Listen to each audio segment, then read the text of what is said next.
ভারতের নির্বাচনে হস্তক্ষেপ করেছে যুক্তরাষ্ট্র। ভোটের হার বাড়াতে ভারতের নির্বাচন কমিশনকে $21 মিলিয়ন অনুদান দেয় মার্কিন দাতব্য সংস্থা ইউএসএইড। যুক্তরাষ্ট্রের সরকারি দক্ষতা বিষয়ক বিভাগের পরিসংখ্যানে এই তথ্য উঠে এসেছে। সামাজিক মাধ্যমে এক্সে দেয়া পোস্টে এলন মাস্ক নেতৃত্বাধীন বিভাগটি জানিয়েছে, বাংলাদেশ, নেপাল, মলদোভা সহ বিভিন্ন দেশের নির্বাচনী ব্যবস্থা এবং রাজনৈতিক কাঠামোর উন্নয়নে বিপুল অর্থ ব্যয় করে ইউএসএইড।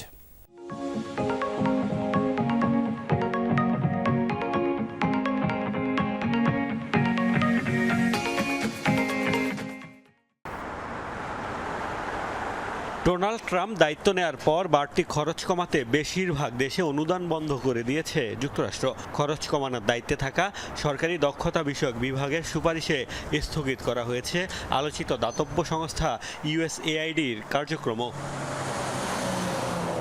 এবার ইউএসএআইডিকে নিয়ে বিস্ফোরক তথ্য দিয়েছে ইলন মাস্কের নেতৃত্বাধীন সরকারি দক্ষতা বিষয়ক বিভাগ বা ডিওজিই। সামাজিক যোগাযোগ মাধ্যম এক্সে প্রকাশিত এক পোস্টে তারা জানায়, বিভিন্ন দেশের রাজনৈতিক কর্মকাণ্ডে বিপুল অর্থ ব্যয় করে মার্কিন সংস্থাটি। ভারতের ভোটের হার বাড়ানোর জন্যই ইউএসএআইডির বরাদ্দ ছিল $21 মিলিয়ন।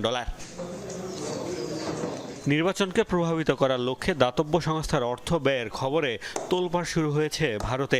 দেশটির সরকার ও বিরোধী দল উভয় পক্ষই জানিয়েছে তদন্তের দাবি। বিজেপির আইটি সেলের প্রধান এই ঘটনাকে ভারতের নির্বাচনে বাহ্যিক হস্তক্ষেপের অপচেষ্টা আখ্যা দিয়েছেন, যদিও নির্বাচন কমিশন অর্থ অনুদানের বিষয়টি অস্বীকার করেছে।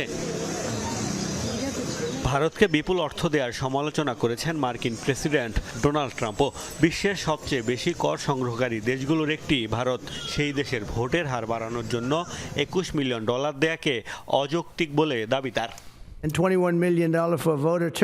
ভোটের হার বাড়াতে ভারতকে দেয়া হয়েছে $21 মিলিয়ন। আমরা কেন ভারতকে এত অর্থ দেব? বিশ্বের সর্বোচ্চ কর সংগ্রহকারী দেশগুলোর একটি ভারত। আমি ভারত ও ভারতের প্রধানমন্ত্রী নরেন্দ্র মোদীকে সম্মান করি, তবে ভোটের হার বাড়ানোর জন্য তাদের $21 মিলিয়ন দেওয়ার কোনো মানে নেই।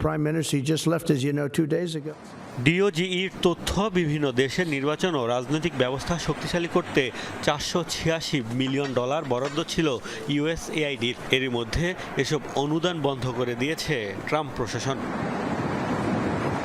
মোস্তফা মাহমুদ, যমুনা নিউজ।